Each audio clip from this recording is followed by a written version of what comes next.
Welcome to Self Wellness.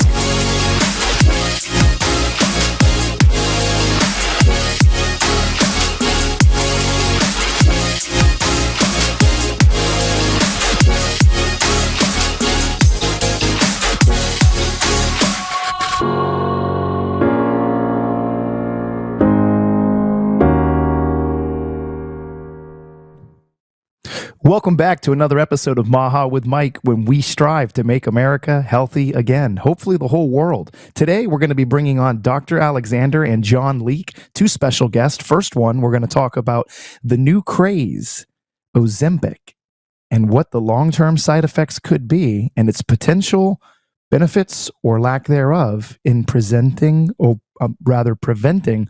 Alzheimer's. And then we're going to dive into what the illegal aliens are going to be doing without all of that Social Security money. So without any further ado, let me bring in Dr.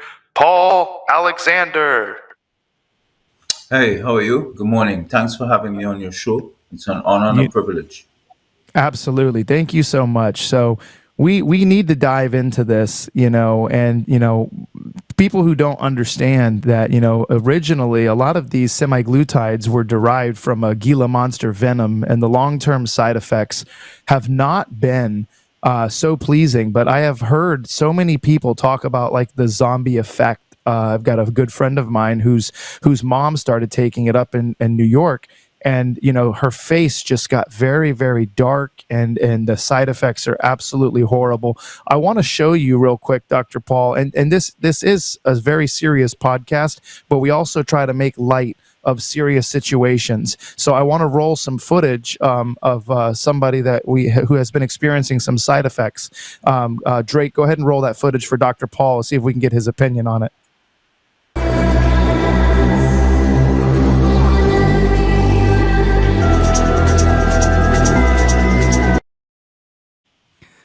Have you seen the people saying that people are looking like zombies after taking Ozempic? Why is this happening?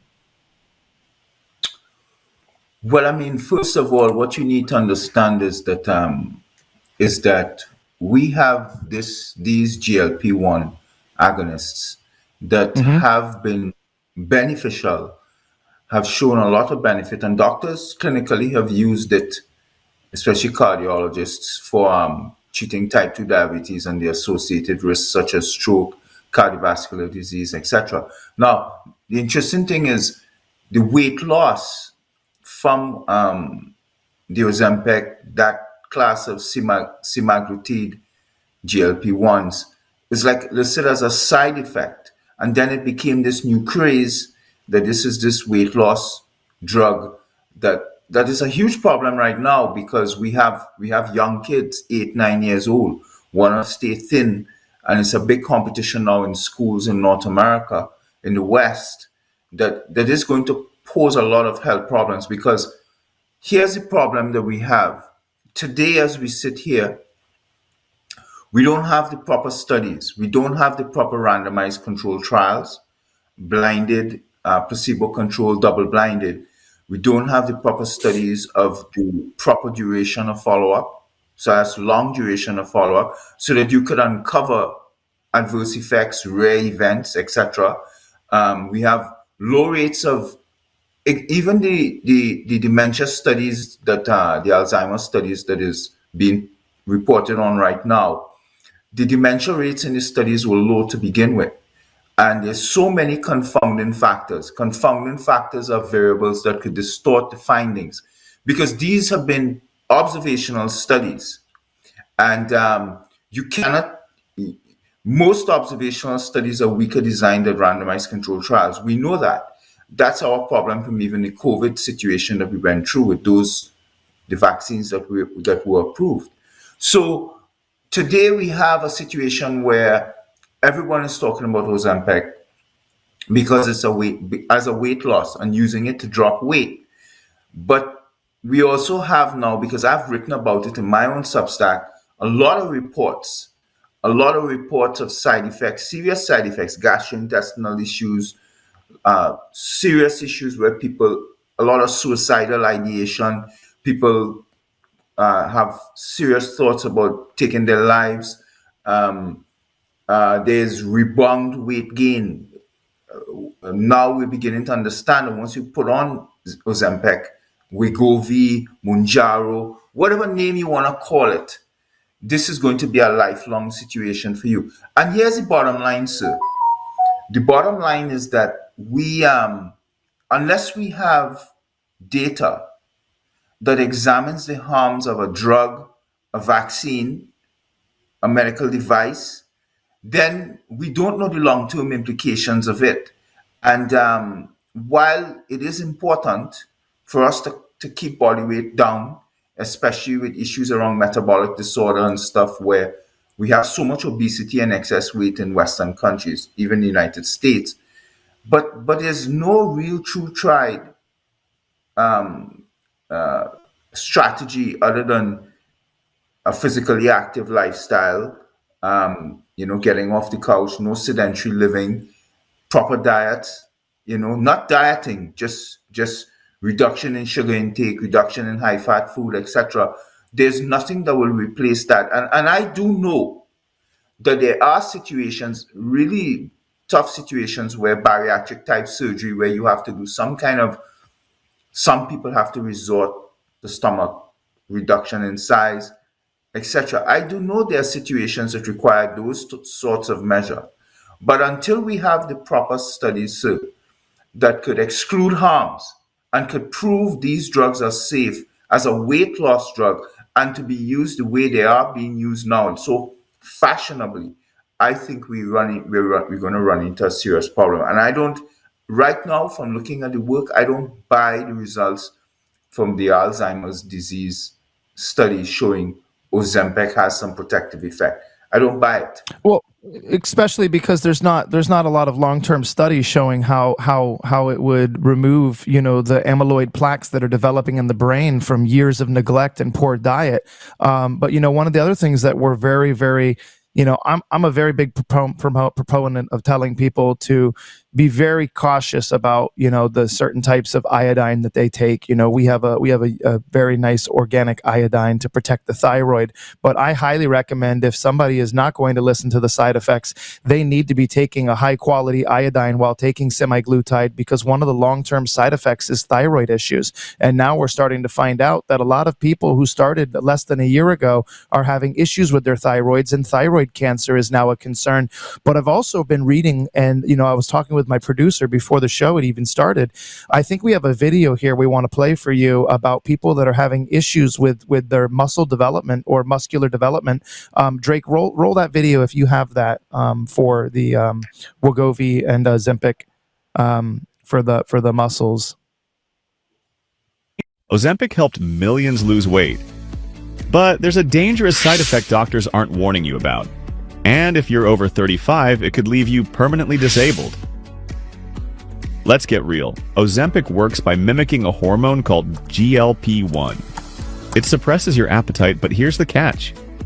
It also blocks mTOR, the pathway your body uses to build muscle. Think of mTOR as your body's repair crew. No mTOR? Your muscles waste away. And not just the fat. Take Lisa, a 42-year-old teacher.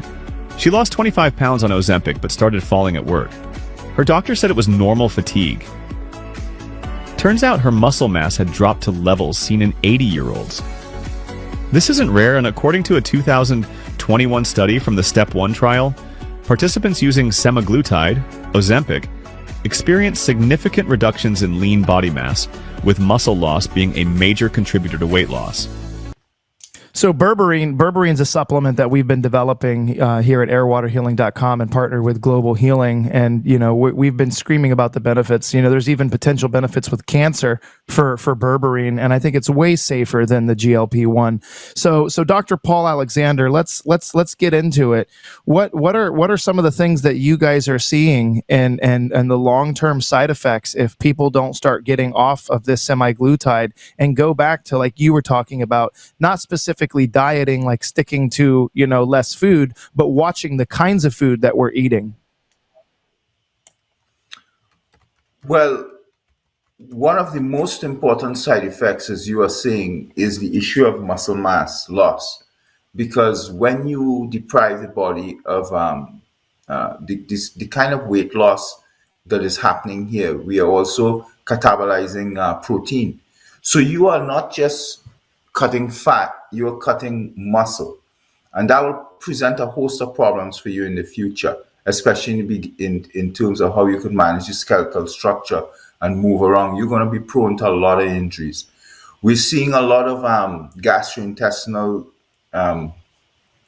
disease, gastrointestinal illnesses, from the Ozempic use. And it ranges from mild gastrointestinal to serious, where you need hospitalization in ER. We are seeing people going into the ER for severe liver damage, kidney damage, eyesight damage, heart disease, heart issues. So crushing abdominal pain, dizziness, a host of reasons. And one of the most important thing is the rebound weight. I was surprised how early that side effect from the Ozempic came about. And I'm not commenting yet on if the drug is being used wrongfully. Because again, the studies have been short term right now. They've been so ad hoc. They've been mainly observational studies. The proper research methodology has not been done. And pharmaceutical companies are just racing to slap different labels on this semaglutide class so that they can make money. That's the key. The key is to make money now. So everybody is jumping onto the bandwagon.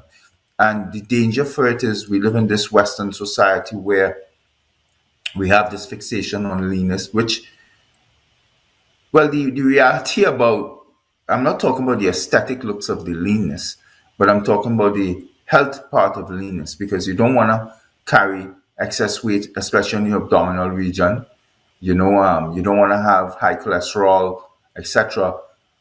So you want to keep the weight down. You want to have as lean structure as possible. You want to be as cardiovascularly fit as possible. So we just have the wrong understanding of what is healthy and what is not. Because let's say it this way: I know of people who weigh 120 pounds, males and females, and they're very lean, etc. But when you talk to them and you shake their hands and stuff, their hand collapses in your hand because there's no structure, there's no strength. You can tell, you can feel below their skin is nothing. It's just go straight to bone. Muscle is gone, everything is gone. I know 400-pound men who play in the NFL, and they are more cardiovascularly fit than 120-pound men, because it's about cardiovascular fitness, and that comes about, by proper physical exercise and active lifestyle, cardiovascular activity, training, etc. And we're not even talking about excessive. We're just talking about a reorganized lifestyle. And the challenge here, sir, is this: with all of these other products like berberine, etc., re-engineering your lifestyle to make it more physically, to more active, to have a better nutritional profile, etc., is the only way to go. And I particularly appreciated Robert Kennedy Jr. in the beginning, when he came out, when he was just when he just joined Trump campaign, endorsed Trump, and he had said that on this Ozempic issue, he had said that he didn't support the Ozempic and these weight loss drugs, and that he looked at more an active lifestyle, physical activity, proper nutrition, and so I thought that was a very, very important thing for him weighing into this debate, because the debate is serious. And it's very clear. It's the same problem we ran into with COVID, with these mRNA shots, etc. If you want to bring something to the society that could have benefit to them, you need to prove that. You need to show that. You need to show that in clinical studies. You need to show that anecdotally, just by societal experience. But right now, we don't have the proper studies. What we have cannot support the use of this drug across the board. And these preliminary findings, I look at them as nascent. That means they're evolving and they're now emerging. It's too early. And these were observational type studies, weak designs, confounded. So we don't know the exact effect of what is causing any benefit here, if there's really any benefit, especially if things are short term. Because the shorter the duration of a study, you are at risk of concluding benefit too early. Where if you had run this study for longer duration, that benefit that you were finding would disappear. And that's the reason why we want as long a duration of, and I mean, you guys are experts too, so you understand all of this. We want long follow up. So, right now, in total, from all that I've been writing and all that I've been speaking about, the overall body of evidence suggests that Ozempic and these drugs should remain under the prescribing of clinician who's treating type 2 diabetes, etc. And a clinician is to decide if a person should use it as an aid in cutting weight. Now, the problem with that is that we have a society today that you can get this online. You could go into a drugstore, maybe even buy it now, some version of it.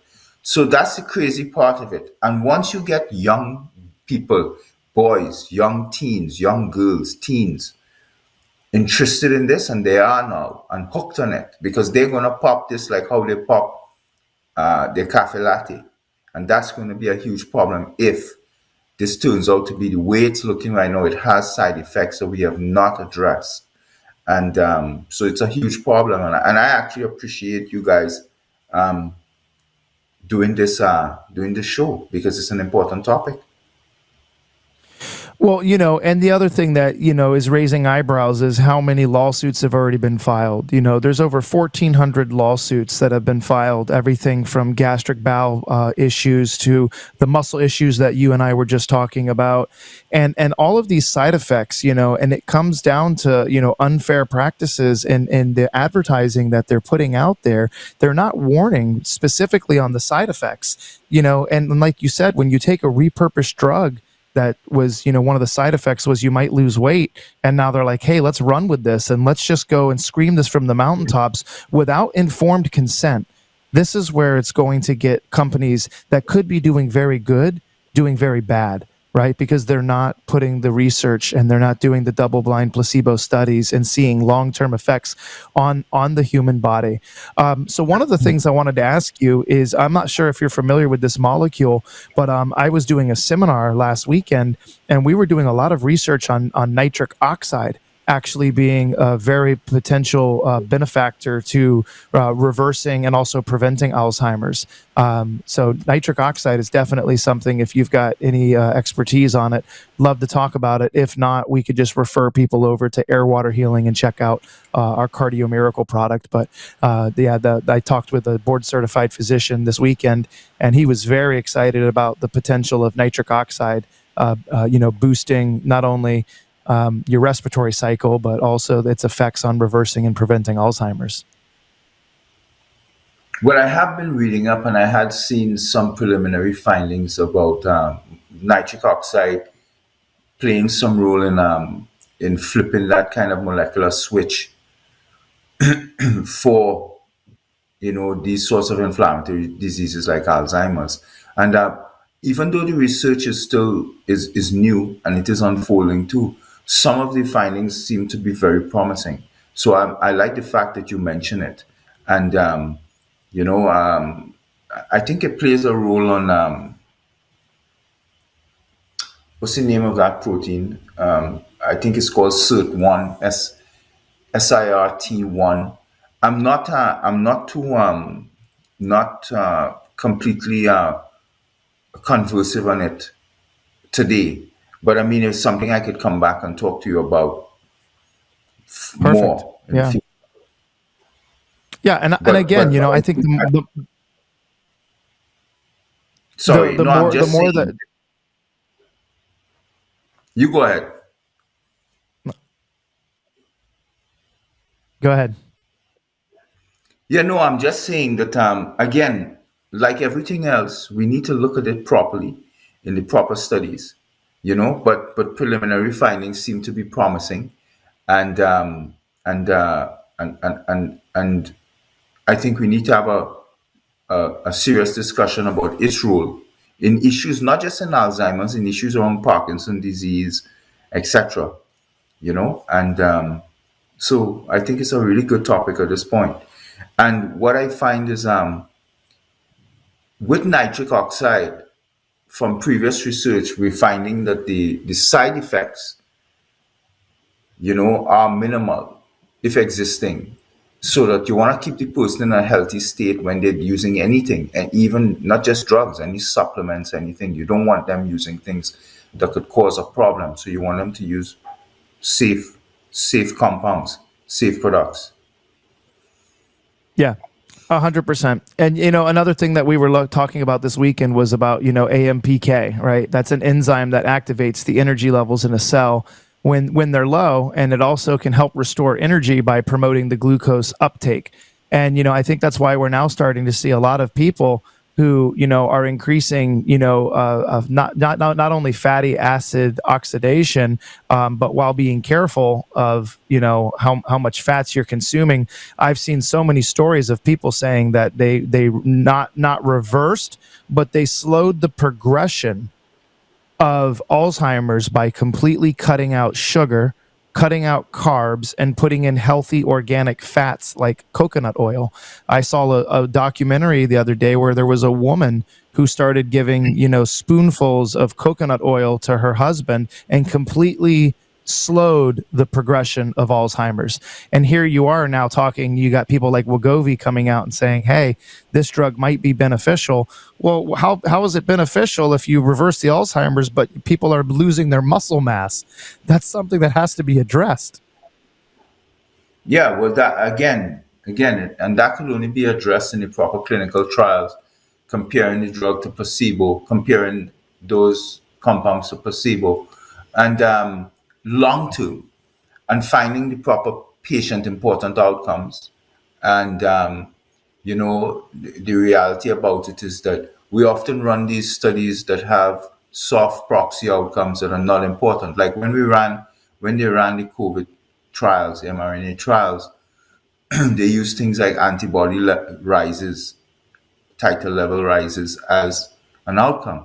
And that's not an outcome that confers, that shows that there's any protection from the vaccine. We needed outcomes like hard, severe outcomes like hospitalization, death. What are the severe side effects, and what could this product do? We need to check that. We need to examine that. And you raise a very important point. The reality about it is that we have to cut. Look, I know you have the direction of your show is very health focused, which is tremendous. We have to cut the consumption and the intake, personally, as an individual, and as a society, especially in our young kids, of sugar. I mean, fructose, sugar, all of the sugar compounds, everything is sugar based. And we have to replace it with proper nutrition, intake of food that could aid your body in its function and its longevity. The reality about it is that we're taking in too much of sugar, too much of simple carbohydrates, complex carbohydrates, and it's damaging our liver. We have a serious problem in the Western societies, in the United States, in Canada, in the UK, etc., with fatty liver, and it traces a lot. It's not necessarily a high fat diet. It's a high sugar diet that the sugar is being converted into fat and being stored in your abdominal region, around all of the abdominal organs, and stored in your liver, and it could become Yeah. problematic if not dealt with. So yes, on the one hand, we have to rid ourselves of the excess body weight, etc. But that could be done naturally, and that could be done sensibly and with common sense. And to want to take a quick fix, and these pharmaceutical companies now all wanting to jump on the bandwagon to make money in this Western society where your looks, your physical looks, etc., is so is the attraction. Is sending a wrong message because people are going to get harmed. We need the studies that could follow a drug, a compound, a vaccine, a device that are long term. And the duration of follow up is built in there for a reason, because we need to see how it behaves over a long period of time so that we could say when we put it on the market that I will I will do the analogy this way. It takes about 20 years, roughly 15, for a vaccine for conception all the way to arms. And most of that period of time is follow up, looking at surveillance, looking at the harmful side effects. Now, when we give the vaccine and we put it to market, we could say, look, we followed this vaccine for 15, 20 years in trial. Now we could say, if you took this vaccine, these are the kind of side effects you could see, and we expect no serious side effects because we're giving it approval for 20 years to come. But when you took the COVID vaccine as an example and you brought it out in 5 months, you basically told people, look, we examined this in a study. Forget all of the problems we had with the methodology, but we could only attest to the safety for 5 months. And still, that's a huge undertaking to even bring up the COVID vaccine. We're going to have you come back on, Dr. Paul, because I want to talk to you about sugar affecting the liver, and could sugar possibly be affected? Could alcohol be blamed for what's happening in the liver that sugar's actually doing? But we've got to run to a quick commercial break. I want to thank you, Dr. Paul, for being on the show. We're going to have you back on. I could probably do a full hour episode with you, but I gotta get to Dr. Break that pays the bill, and then we're going to be bringing in John Leake, our next guest. Thank you so much for being on. John is a friend of mine, great guy. Thank you very much. I'm humbled being on your show. Thank you.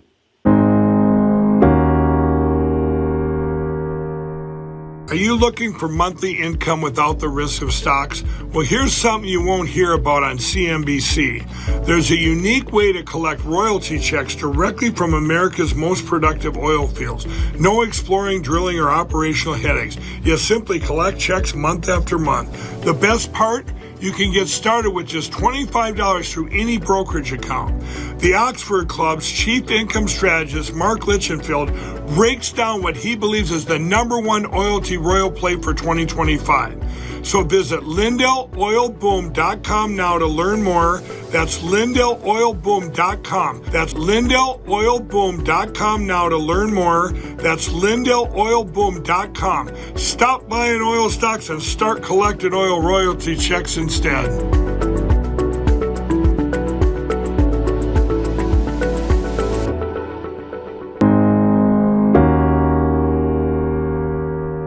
You know, Dr. Paul was just talking about cutting the consumption and the intake of sugars and certain types of fats. I think we're going to talk about the cutting of the consumption and intake of money that wasn't deserved to illegal immigrants and how the Democrats are now running. Welcome, John Leake. Well, thanks for having me. Absolutely. Let's talk about this mess that's going on in this country right now. The Newsom over there is trying to raise as many billions of dollars as he can right now to keep making sure that they're funneling money to people that don't belong to be here. That $2.5 billion bailout for the healthcare program that was overrun by illegal immigrants. And I think Trump's had enough. What do you think? Well, it was always, I think, confusing to everybody as to why illegal immigrants, as distinct from people who are processed and their identity is established, why were illegal immigrants ever receiving any kind of state or federal benefits. I don't think anyone ever understood this. It just became, and I mean, Democrats didn't either. It just became one of these strange practices that's been going on in this country for many years now that I don't think the average citizen understood at all. And then so now President Trump is saying, putting a executive branch stamp on it, illegal immigrants should not receive Social Security or Medicaid benefits. And everybody acts as though this is some kind of crazy thing. And it just seems to me that the fact that it was going on for years was never examined or understood by anybody. I mean, we live in such a weird era with Trump coming out and saying things that aren't even controversial, but that we've just grown accustomed through normalcy bias to accept. It's just unbelievably weird to me. Well, now what Newsom is doing is not the federal Social Security program. It's a combination of federal and state administered Medicaid, which is medical assistance for people with low incomes. So it's related, but it's not exactly the same. Yeah, and it's also putting on a huge burden to the taxpayers, right? So when you consider, like, there's certain things that they're not even allowed to get, like SNAP and food assistance and things that they don't qualify because they're not lawfully here. They don't have the proper credentials. But for these Social Security payouts, I mean, I play it, John, on my episodes, once or twice a week, ever since he did it. And I think the scarier thing is, we've got people like the richest man in the world, right? If you've ever been to an event where Elon Musk is, you can see the level of protection that he has, his security detail. And when he goes on Joe Rogan, John, and says, if I fully expose the corruption, he goes, they will have me killed. That should be scary for every single person here in the United States who doesn't have a bodyguard. I mean, just the other day, we had a journalist in Texas who worked with InfoWars was shot and killed. And we have to be very, very careful where we're treading because we don't know how deep down these rabbit holes go. And when you've got somebody who's the richest man in the universe says, I'm afraid for my life if I expose what we've already found. It's not what could potentially be there. There's things that man has found that they will not even talk about because of the repercussions that it could be. And maybe even for more than just Elon himself. Maybe he's worried for his children. Well, I mean, I think this touches on the broader point that I've been trying to point out for years. If there's no constraint on the government, whether it be the state of California or the U.S. federal government, if there's no constraint placed on the creation of money out of thin air, then you're inevitably going to have this bottomless pit of corrupt and frivolous and irrational enterprises whereby those who hold government power are then in a position to disperse money to their constituents, to their friends, to their cronies, to their racketeering colleagues. And yes, I mean, enormously powerful interests have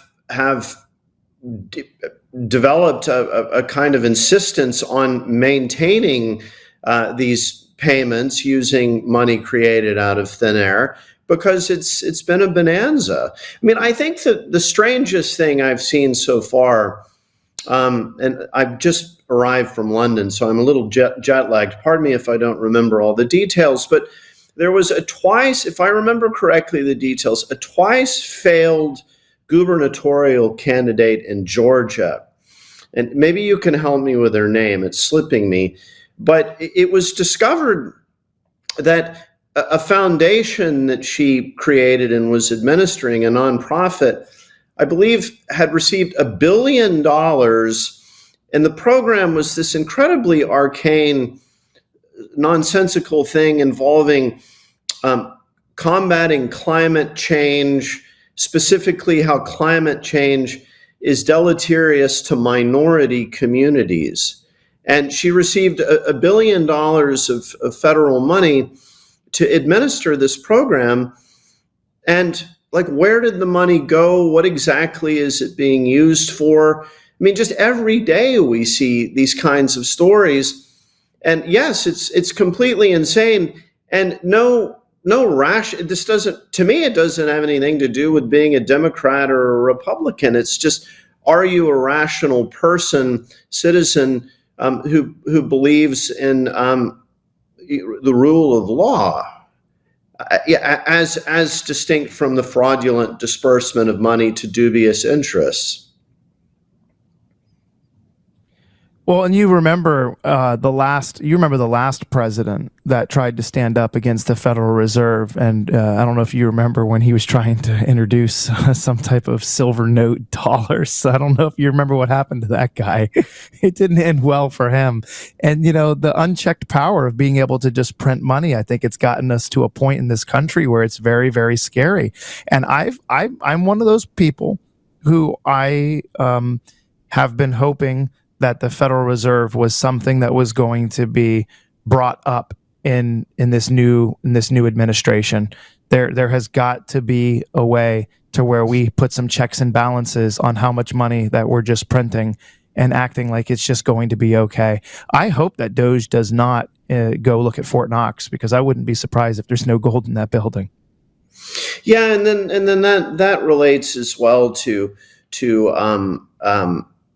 the bailout of the very Wall Street bankers, who their excessive use of reckless leverage and these dubious mortgage-backed securities that were created, during the 2000s led to the financial crisis of 2008. And then we saw the Federal Reserve's so-called quantitative easing program, which was a backdoor bailout of the very Wall Street banks that created the financial crisis.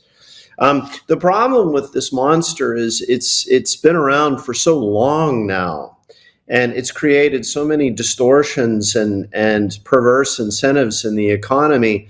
It's going to be very hard to undo this, and it's probably going to take a long time. I mean, President Trump, I think, correctly perceives that he doesn't have that much time to slay a lot of these swamp creatures. But I mean, it's going to take a lot of time, and it's going to be difficult. And there are powerful interests that wish to maintain this state of affairs, and they're going to fight tooth and nail to impede him. I think that it's absolutely, I'll say it's unconstitutional, but I think it's just crazy how people think that the current system, John, that we have is working. This printing trillions and trillions of dollars, and you've got somebody like JFK who wanted to implement a constitutional currency. He wanted it to take the power away from the Fed and say, hey, let's back it on silver or gold, and let's not try to become this powerhouse. And, now you're starting to see what's happening throughout the rest of the world. I know it lost a little bit of traction, because they were talking about the BRICS and them all wanting to go to gold and the gold-backed BRICS. And now you've got this whole tariff thing playing out. But when we start looking at all of the veterans here in the United States, that are not receiving some of the same things that those illegal immigrants and people who don't deserve to be getting federal funding, like, I think that is where the outcry happens for me. I saw my grandfather and the care that he got from the VA. And, he fought for this country in World War II. And we have got to take better care of our veterans before we're taking care of people that people say, oh, they just have a right to be here. Okay, well, do they have more rights than our veterans? Well, I mean, I think that one way of framing the discussion about this, a way that maybe avoids some of this, this overheated partisan discussion, is just to talk about, what is the immigration policy that we want as a country? I mean, you could make an argument that the United States needs a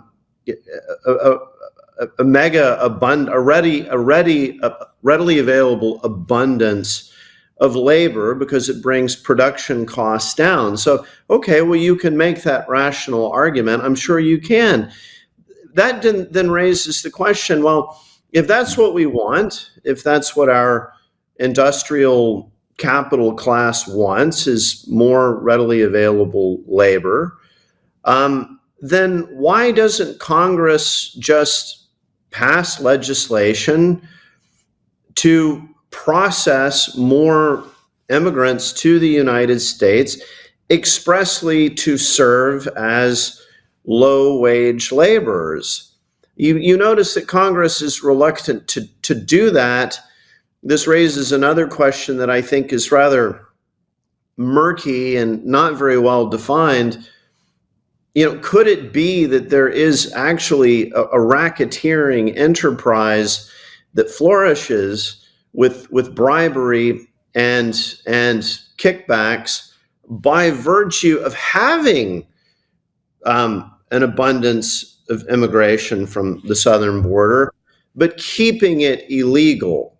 In other words, if you keep it illegal, rather than Congress liberalizing the law to process these people, then by virtue of keeping it illegal, you have this very, very profitable racket of kickbacks. And, I know an illegal immigrant who is, I have to admit, he's a good friend of mine. I know him and his family very well. And he told me that when his wife went back to Mexico to say farewell to her dying mother, when she returned back to the United States, it was clearly a organized criminal enterprise. She was asked to pay $15,000 for a coyote to take her across the southern border. And the way it was done, though, was she went through a port of entry, I believe, in San Diego. And when she went through the passport control, her passport, like a sleight of hand trick, the Immigration and Naturalization Service agent did not run it through the scanner. At the last tenth of a second, he actually went over the scanner and handed her passport back. So in other words, this would suggest that Biden's Immigration and Naturalization Services was in on the act, receiving kickbacks from the Mexican mafia that has been running this trade of moving human beings across the border. So, and I heard Tucker Carlson talking the other day. He's spoken with people who have really studied this, that the Mexican cartels who are doing this trade of or traffic of human beings across the border, they're connected with Congress.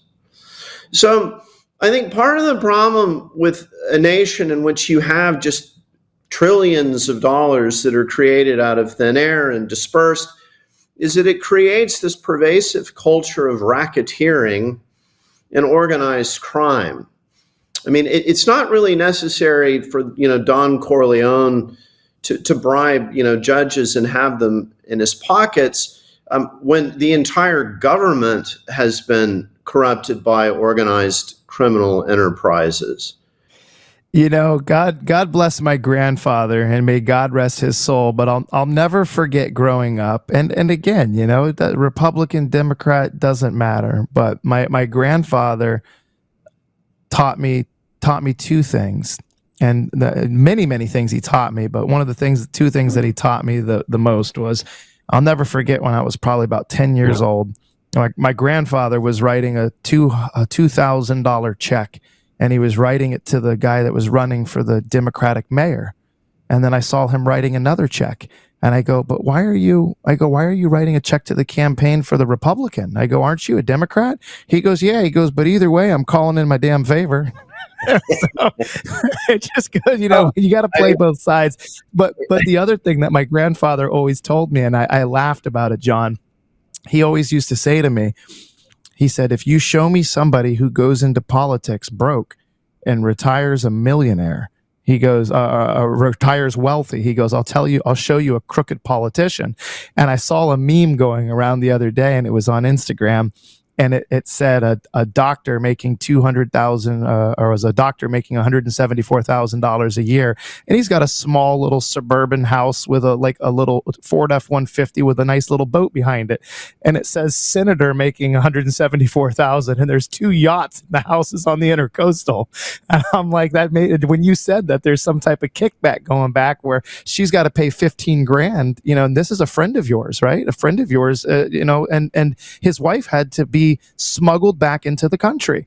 So if it's somebody that you personally know that this is happening to, imagine how many thousands of people are coming back every day and they're paying coyotes, and there's some type of sleight of hand where, hey, if they're wearing a red hat and they've got on a green tie, don't scan their passport, they're taken care of. Yeah, I mean, I think it's just, I mean, this has certainly happened in history. I mean, organized crime penetrates government institutions, and if no one is paying close attention and mounting some kind of opposition to this, then it's like a cancer that's left untreated. It just continues to grow. And I'm afraid that's been going on for a long time. Now, when I think of my illegal immigrant friend, I mean, I will not state in what state of the union he lives. I don't want to get him into trouble, but he's the hardest working guy in the state. And so is his wife. So,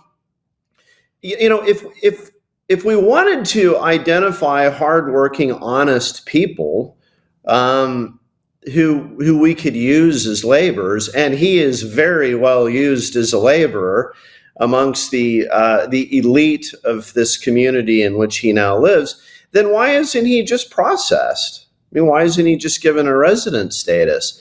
And that's the other weird element of this. It's like, well, we're happy to use you as cheap labor, but we're not going to give you resident status. If your wife wants to go, hold her mom's hand as she lays dying and wants to get back, then she'll have to go through this organized criminal racket that the U.S. government agency seems to be a part of, at least in some way or some element thereof. So I think the whole thing is cancerous. And, we could point to so many rackets, along these same lines in the same spirit. There's a lot of talk about why is there so much money in the state of California given to non-governmental organizations that are purportedly in the business of helping homeless people to get back on their feet and to re-enter society. And it's almost like a direct correlation. The more money that's given to the homeless industrial complex, the more homeless people we seem to have. The proliferation of funds for this enterprise corresponds to the proliferation of homeless people.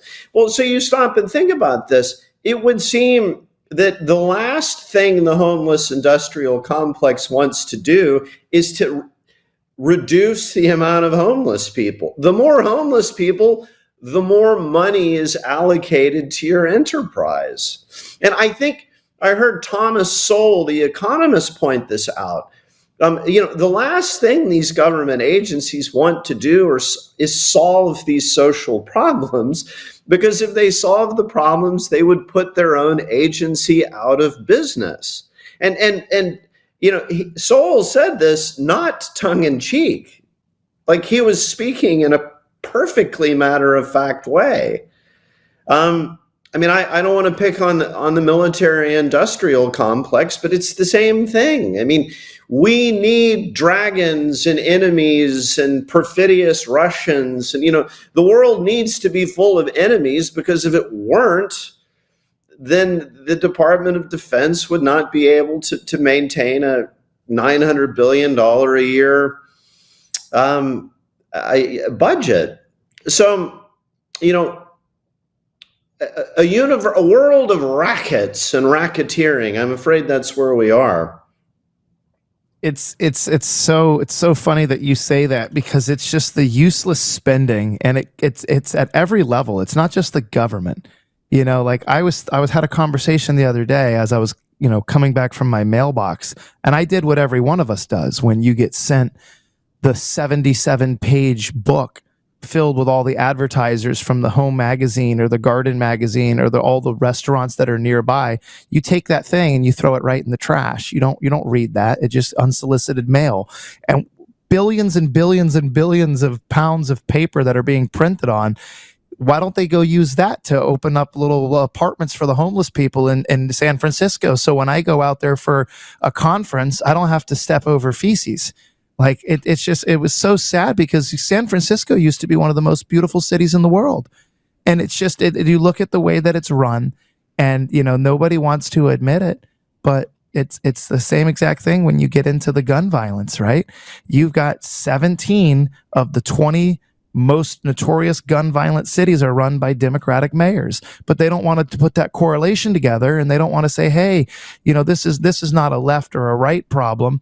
It's let's not fix the problem at all, and when we raise the money, let's make sure that the problem that we're raising money for gets even worse. So next year, we need to increase the funding for the homeless fund, because homelessness in California has gotten even worse. You hit the head right on the nail there, John, that they're putting all these billions and billions of dollars into these private equity groups in California to fix problems, and none of the money is going, but the problems are only getting worse. Yeah, so I think that somehow the country needs to get away. I mean, I think a lot of it's going to require people who identify themselves as Democrats. They need to stop thinking of this as just a partisan thing. And if Donald Trump and Elon Musk are proposing it, therefore this weird binomial what's the word I'm looking for? It's like, if Donald Trump could, in the Democrat mind right now, and I'm not saying this to make fun of Democrats. I mean, I'm actually being clinical in my description.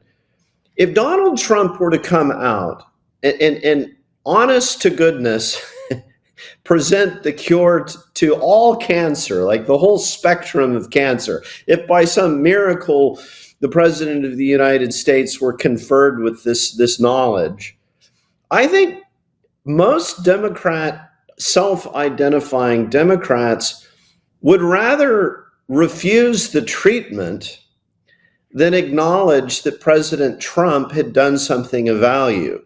It's this total derangement. I think Trump derangement syndrome is real.